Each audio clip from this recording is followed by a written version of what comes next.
welcome to this player and parent introduction to Girls Lacrosse. Right at the beginning, I want to stress that this is not a US Lacrosse clinic, but it is simply offered by me as the Kentucky coordinator for officials development for the women's game.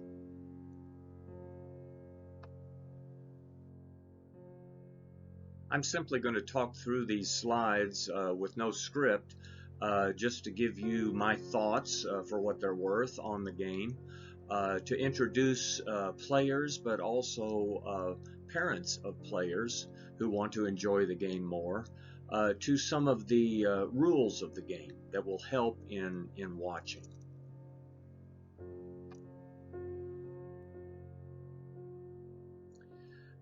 The first module is very brief, and I want to encourage all of you, players and parents of players, to become a girls lacrosse umpire. We need your help.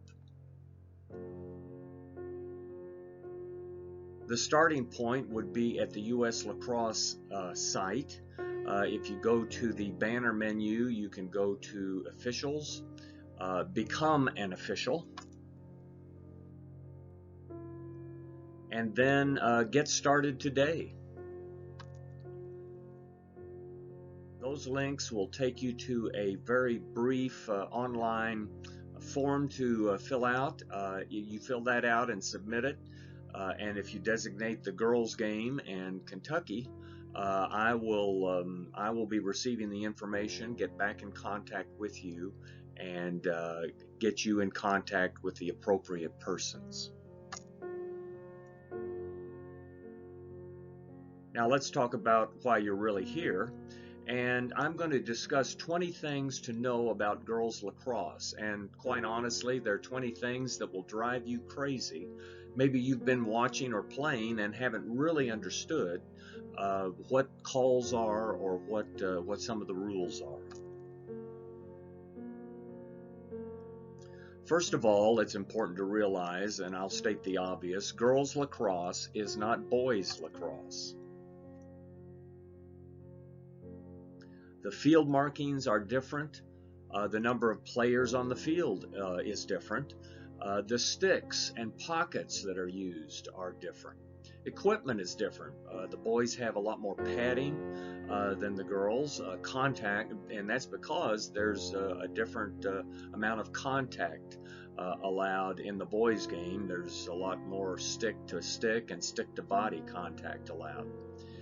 Oftentimes the umpires are different. There is some carryover or some overlap in both games. Some umpires do both games, but the rules are really a completely different rule set, and the umpire certification is completely different. Number 2, jewelry and equipment. Umpires often get blamed for enforcing jewelry and equipment rules, but they are rules that are designed for the players' safety. All players must wear a properly professionally manufactured mouthpiece that fully covers the teeth. Often by the end of the season, those mouthpieces get chewed down, so always make sure your mouthpiece fully covers your teeth as it was designed to do. Wearing a mouthpiece does not mean just sticking it in your mouth and chewing on it. Put it on as it was designed to be worn. All field players must wear proper eye protection that meets current standards. Those standards, coaches, I can give to you if you need them. They're actually on a website that is linked through US Lacrosse. Gloves, headgear may be worn by all field players, but they must be worn properly.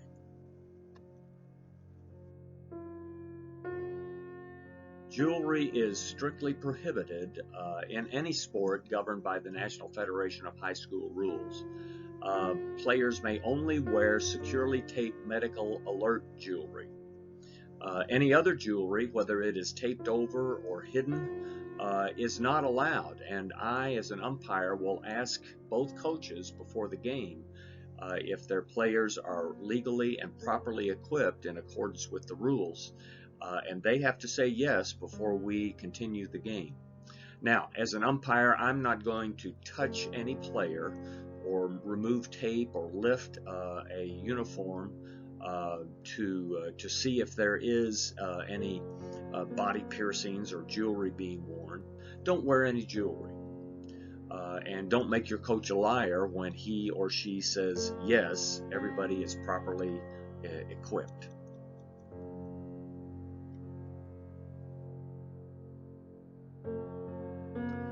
Sticks or crosses are a certain length. There's a range of length. You all have seen the obligatory stick check before the game.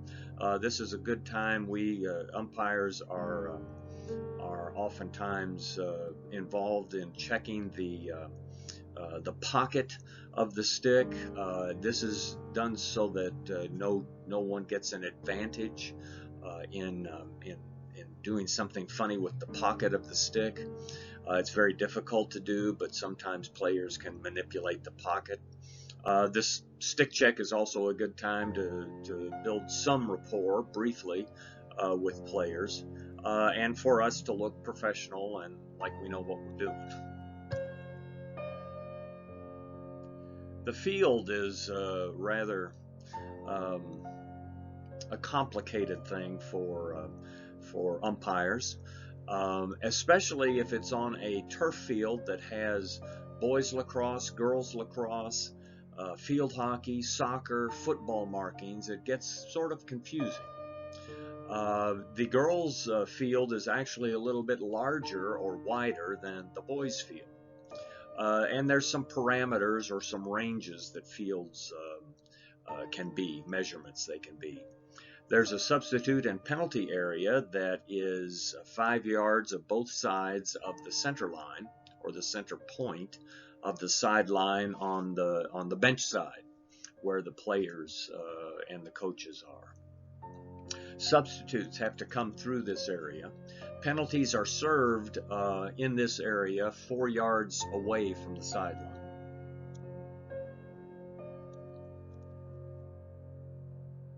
The coaches' boxes are just outside of the substitution area, all the way down to the end line. No one may function as a coach outside of this box. So a coach cannot be on the spectator side coaching. I've had that, especially on younger teams. A coach would run up and down the spectator side and be very obviously coaching a player or players. You can't coach from anywhere but the coach's boxes. The center line and the center circle are only involved in the draw, and after the whistle for the draw, and the umpire lowers her or his hand, the circle and the center line disappear essentially for any rules. The restraining lines are important as a part of the draw and then as a part of play as well. The restraining lines during the draw limit contesting a draw, contesting the ball after the draw until it is possessed, with 3 players from each team. So only 3 players from each team are allowed between the restraining lines on the draw. After the draw, the restraining lines essentially create a 7-on-8, 7 attack, 8 defenders, including the goalie, game for the umpires to administer.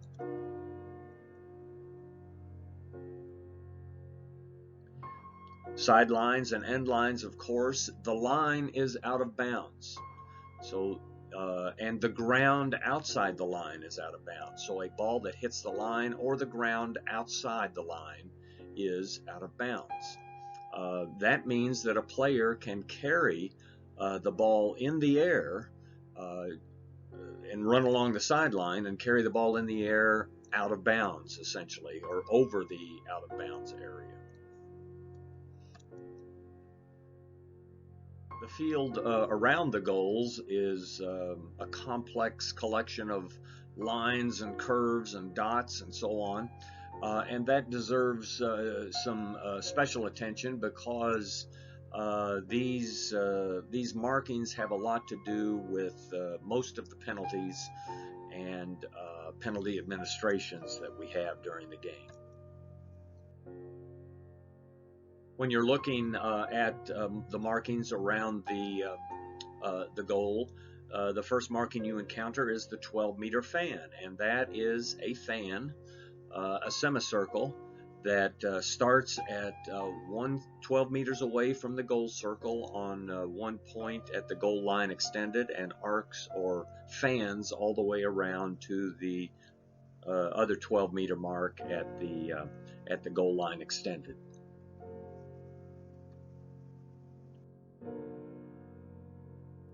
Then there is the critical scoring area that is defined by the 12-meter fan, and then from where the 12-meter fan encountered the goal line extended all the way down to the end line.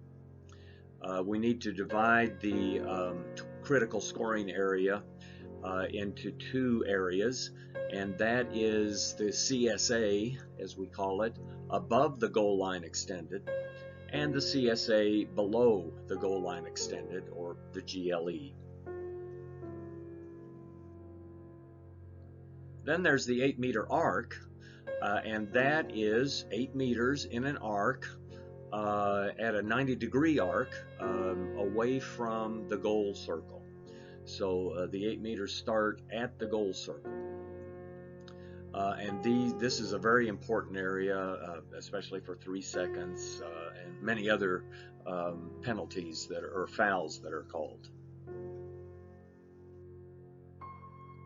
You'll find on the 8-meter arc hash marks, and these are markings for identifying where umpires will administer penalties that have occurred. No penalty is administered closer than 8 meters to the goal. So there you have the 7 hash marks. You notice 2 are not on the 8-meter arc, and those are called hanging hashes.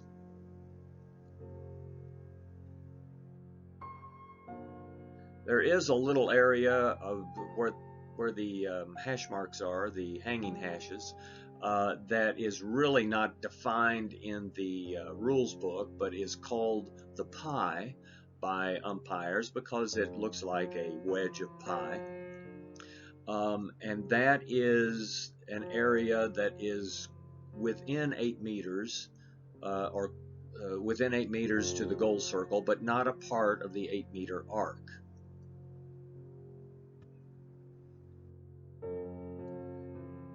And we have the dots. The dots are an interesting marking, a recent marking that was added to the field. It's used for penalty administration and other things.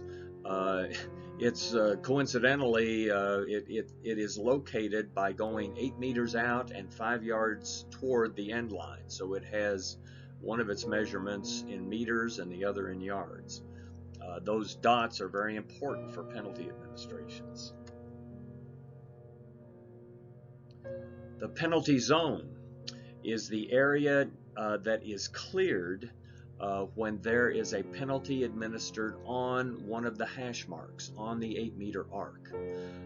So no one is inside that area that starts at one of the dots, follows the 8-meter arc all the way around to the other dot, and then an imaginary line between the 2 dots. No player except the goalkeeper is allowed in that area for a penalty administration on a hash mark.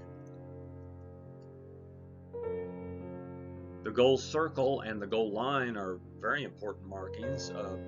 A goal is scored when the ball completely crosses the goal line. The goal line runs from the pipe of the goal on one side to the pipe on the other side. And the pipe the front of the pipe is along the edge, the front edge of the goal line. The goal circle really is there to protect the goalie, and no one is allowed inside the goal circle, sticks or body, with the exception an attacking player can follow through on a shot across the goal circle, and a defender can enter with her stick, enter the goal circle with the stick in order to block a follow through or block a shot. This is the high school rule. There's a different rule for different levels of youth play and for college play as well. The line that delineates the circle, the goal circle, is a part of the goal circle. So when the ball is sitting on the goal circle line, it belongs to the goalie. If you ever look at the area around the goal, you get an interesting image.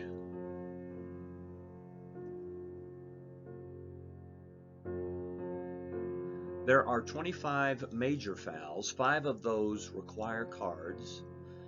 There are 17 minor fouls. There are goal circle fouls. There are restraining line violations or offsides. There are boundary balls or out of bounds calls.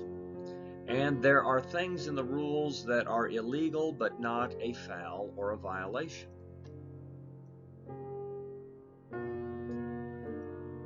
Penalty administration depends on the type of the foul, the location of the foul, and sometimes the ball. And then umpires are also asking themselves if that foul is dangerous or repetitive, or if it requires or should have a card. We have the option of carding really any foul because of its danger or its being repetitive.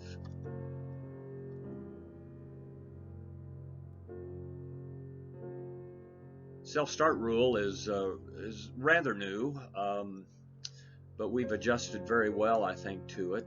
Usually self-starts happen in the field. Some fouls that are administered in the field are not allowed to have self-starts.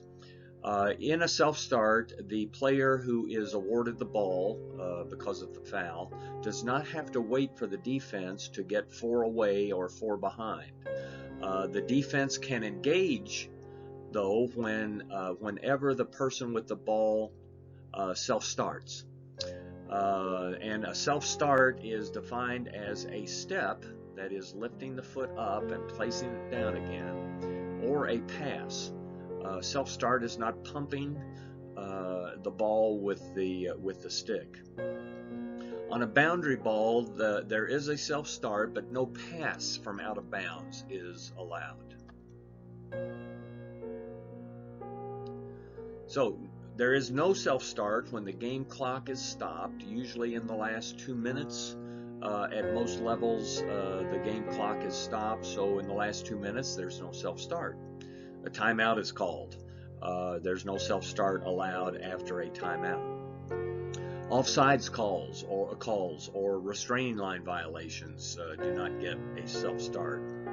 A foul that is in the critical scoring area, you remember that 12-meter fan and below that I was talking about,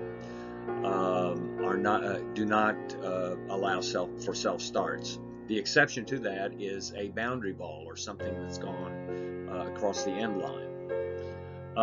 Alternate possessions do not allow self-starts. Inadvertent whistles by the umpire. Self-start is not allowed in overtime or after a goal at the center draw. Free movement is another new rule. Any player may move freely in the administration of a foul or during the game, except the player who gets possession of the ball, and the foul is always administered within playing distance of the foul, or the penalty is administered within playing distance of where the foul occurred. The offending player cannot move, but has to begin to move 4 meters behind or away, depending on the level of the foul. Any player cannot go into the penalty zone when a penalty is set up on the 8-meter arc. So that's a limitation of free movement. No player can get closer than 4 meters from the person with the ball on a penalty administration. So that also is a limit of free movement. Players may substitute by the regular substitution protocols during a penalty administration as a part of free movement. Now, the flag, or the slow whistle as it is called, is a complex thought process. I tracked once the decision tree that we have to follow for the flag. It looks a lot more complicated. Once you get used to it, it's a fairly simple process. The umpire will raise the flag on a major foul on the defense in the CSA while the attack is on a scoring play. This allows for the attack to complete its scoring play or scoring drive. Once a shot is taken, whether it's successful or not, the flag is taken down. Or once the attack with the ball stops the play for any reason, stops the scoring play. That can be by moving away from the goal, or moving maybe down below the goal line extended, or simply dropping the ball. That is when we would blow the whistle and administer the foul on the slow whistle. Advantage or held whistle is a tool that umpires have. Often this isn't seen by coaches and spectators and players. It is simply recognition that a foul has occurred, but if calling the foul would take the advantage away from the person who was fouled, then we essentially ignore the foul. We can't ignore a foul that requires a card, however. So any cardable major foul, we will blow the whistle. Shooting space is another complicated, I guess you would say, complicated thought process. We have in our minds the image of an ice cream cone. The goal circle is the ice cream. The ball is the apex of the cone, and then the two outside parts of the cone are the shooting space. No player is allowed to violate the shooting space, defensive player, when an attack player is within the CSA. Shooting space requires an immediate whistle. The shooter has the responsibility to shoot safely, so even if somebody is violating shooting space, the shooter must shoot safely if she chooses. The shooter has the right to that free space to the goal. The stick can be in that shooting space, but the defender's body cannot be in the shooting space. The exception to that is when a defender is within a stick's length of the person with the ball or any other attack player. Umpires have to evaluate the feet, hands, body, stick, and the control of a shooter in whether or not shooting space is to be called, or the shooter is to be called for not shooting safely.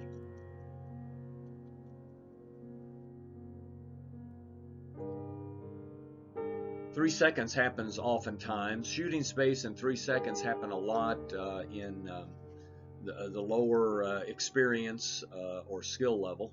The defender has to be in the arc. 3 seconds is called against the defense. The defender has to be within the 8-meter arc. The defender is not within a stick's length of an attacking player, guarding an attacking player. The ball has to be possessed by the attacking team. It can't be loose somewhere, or it can't be held by the defense. And the ball has to be across the restraining line.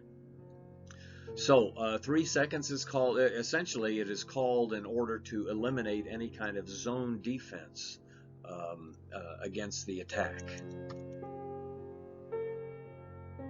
Stick in the sphere is a fairly straightforward foul to call. It is a major foul, but it does not require a card. A player is allowed a 7-inch sphere around her head and neck. The sphere is in all directions, so above the head, below the neck, to the sides of the ears, and so on. An umpire may use a held whistle or give an advantage if the stick in the sphere has not created a disadvantage for the team or player being fouled. Now, a player may not draw her stick with the ball into her sphere, creating a danger to herself. This is a separate call called cradle in the sphere, separate foul. The player with the ball has to keep the ball out of her sphere as well.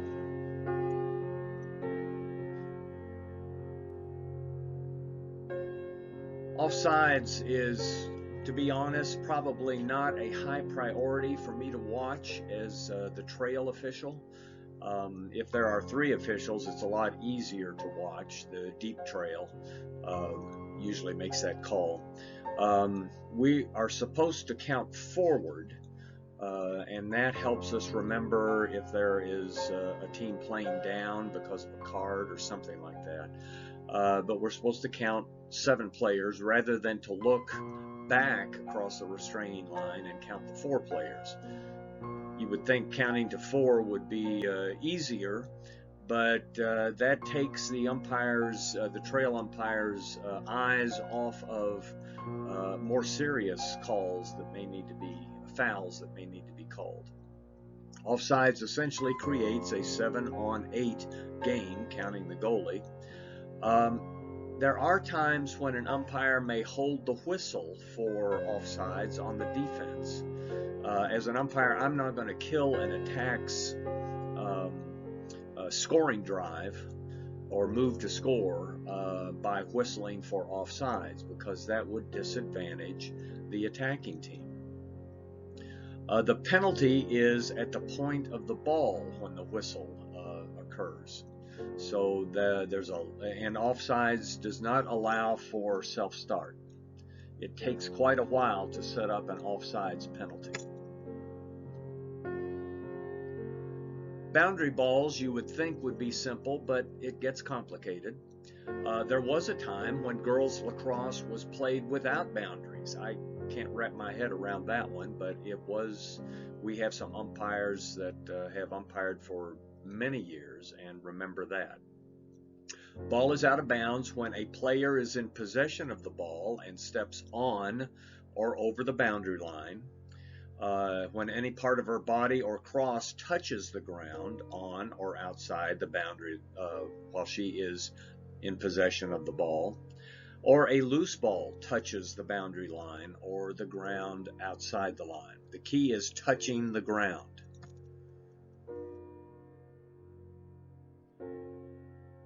The player or the team that last touched the ball before it went out of bounds will lose possession of it, unless it was a shot or deflected shot. Doesn't matter which sideline, end line. If it were a shot, was a shot or a deflected shot, the player or team that last touched the ball will not necessarily give up possession. A player in possession of the ball may hold her cross outside the boundary, so the ball can be in the air or in the stick outside the boundary. If an opponent who is inbounds checks the ball legally and causes the ball to fall out of bounds, possession will be awarded to the opponent. So if a player has the ball, gets checked legally, the ball falls out of bounds, the opponent, the one checking, gets the ball. When an opponent illegally causes a player in possession of the ball to go out of bounds, the ball carrier will maintain possession. If a player pushes the player with the ball or throws a ball into an opponent, in order to cause the ball to go out of bounds, it is a major foul. A player may not take part in the game while out of bounds or go out of bounds in order to gain an advantage. That's a minor foul. No harm was done to anybody, but you can't gain an advantage by being or going out of bounds.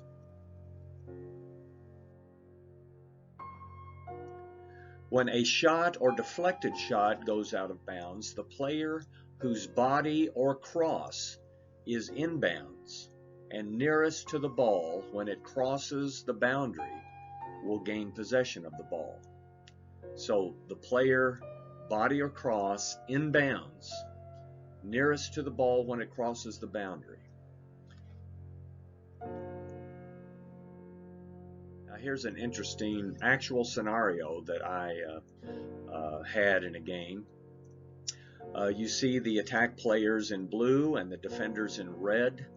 The attack number 2 is actually standing out of bounds. This was on a field where the end line was faintly marked. It was a yellow, thin yellow line that ran across a red, white, and blue end zone for the football team on a turf field. So it was very difficult to see the end line. Attack 1 shoots the ball, and attack 2 catches the ball. It doesn't hit the ground at all. It was a shot. It wasn't even deflected. Now, who gets the ball? Well, what made the ball go out of bounds? It actually was not the shot, but it was attack 2 catching the ball out of bounds. So A3, attack 3, does not get the ball, even though she was the closest to the point where the ball went out of bounds, closest player inbounds. The ball is awarded to defense 2 because she is the opposing team, the opponent that actually caused the ball to go out of bounds. Attack caused the ball to go out of bounds, so the ball was awarded to defense. Draw violations can be difficult to understand. The team has to have 12 or fewer players on the field for the draw to be legal. There are no substitutions allowed during the process of the draw, from the time the umpire places her or his hands on the stick to the time that possession is declared. Sticks are parallel to the ground and in the plane of the center line. The open pocket for the person doing the draw, the center, faces her goalkeeper. Centers can stand on either side of the center line, towing the line, and must remain motionless once the umpire says ready, except for their heads. The centers and those around the center circle must stay off of the lines.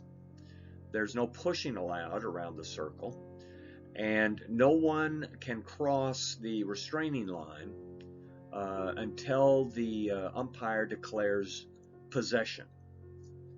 So there are only 3 from each team between the 2 restraining lines that are contesting possession of the ball. Early entry across the restraining line is a minor foul. Goal circle violations are also confusing at times. They can be divided in violations by the goalkeeper, by a defender, or by an attacker.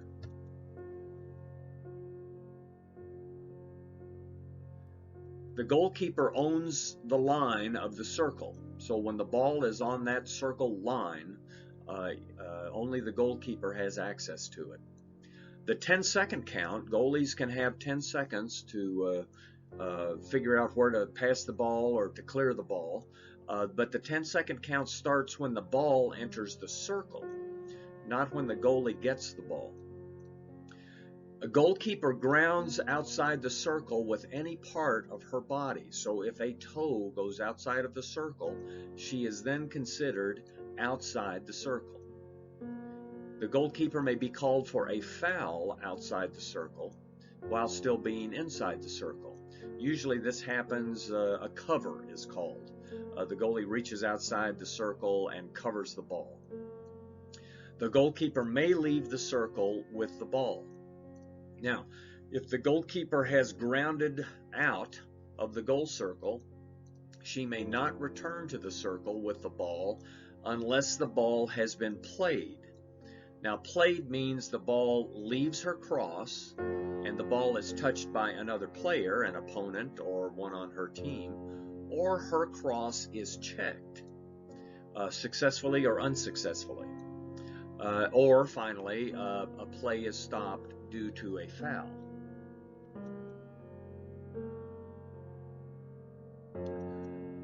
In high school, and I reiterate that these are high school rules, in high school, the defense or a defender violates the goal circle by entering the plane of the circle or the cylinder of the circle with her stick or her body. The exception is to check or block a shot. The attack violates the circle by bringing a stick or body into a part of the body into the circle or cylinder, except to follow through safely on a shot.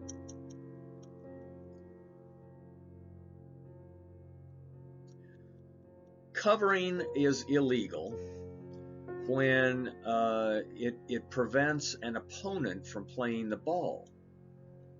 Our officials training manual says that covering, illegal covering, directly prevents an opponent from playing the ball. So if there are no opponents around, a player may cover the ball legally. A lot of times this happens when chasing a ball down in the open field with no opponent around. A player may reach out and cover the ball.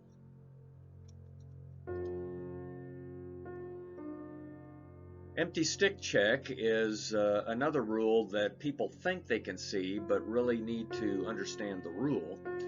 And this is an empty stick check is checking or impeding an opponent's cross when her cross is not in contact with the ball. So contact with the ball means the ball may be resting on the rail of the cross in some way, not in the pocket, but still touching the cross. And this is only if the opponent could have received or gained possession of the ball. So an opponent is reaching for the ball but not touching it. A player hits her cross, that is empty stick check. But any kind of incidental contact is not an empty check. A lot of incidental contact will happen on the draw. And then finally, one of my pet peeves is a player asking me, is it direct or indirect? This refers to the free position. And there is no such thing as a direct free position. There are only indirect free positions and free positions.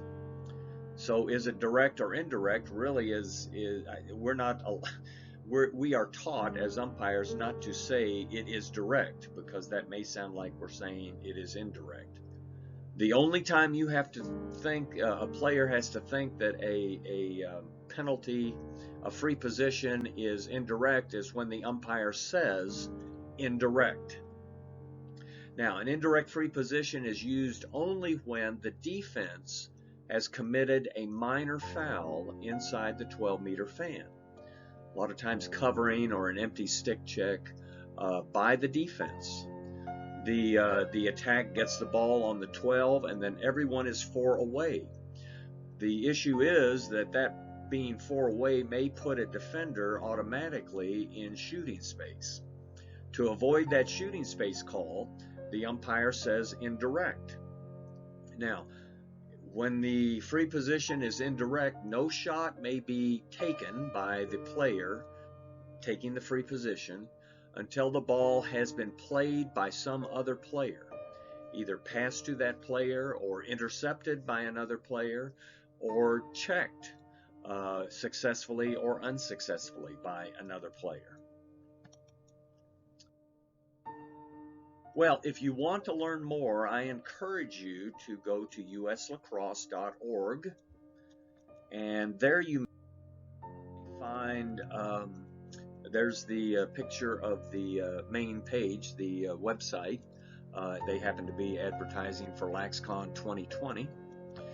You may join US Lacrosse as a player, as a parent, as a coach, or as I've encouraged you, as an official.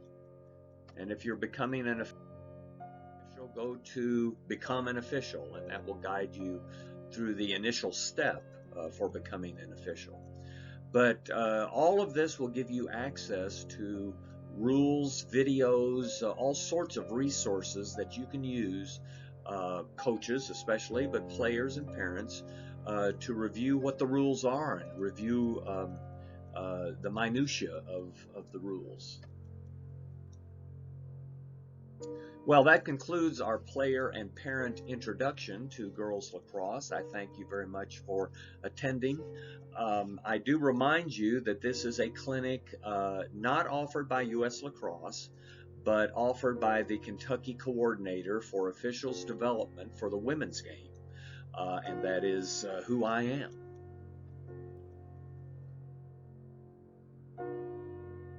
Now, you may, if you wish, review what was presented here, the slides, and a little discussion of everything with an ebook that I've put together, or in a paperback format that I've also put together. They're available through Amazon.com. In addition, you may find this presentation on YouTube, and also you may find everything that's discussed here posted on sliderlax.com. That's another unofficial source for you that I've put together. But that will have the YouTube video of the PowerPoint with narration. It'll have links to go to purchase the books and so on. And when I say purchase the books, I've kept the cost as low as Amazon will allow me in order, and I'm not making any money off of it, but they're just simply there for you to enjoy and use as a reference. A very small, almost pocket-size booklet. Now, if you have any questions, I would suggest that you be judicious and appropriate in approaching umpires. If you're upset with a call, go to your coach, either as a player or a parent. Experienced umpires are very open and welcoming to address questions about rules in general, not questions about calls they have made. We're very careful about getting ambushed, and coaches are very protective about that for us as well, and we appreciate that. I don't encounter too many players. Very rarely do I encounter a player that's very rude to me. Usually it's some lacrosse dad that gets upset that his daughter may have gotten cheated or something, and hey, we miss calls. But you may, if you find me at a game, you may approach me and ask me a question about a rule, as long as it's general and something I can ask reasonably, answer reasonably in a reasonable amount of time. I'd be happy to do that. Umpires consider themselves ambassadors for the game and want people to understand it, and we want to encourage you to be a lacrosse umpire as well.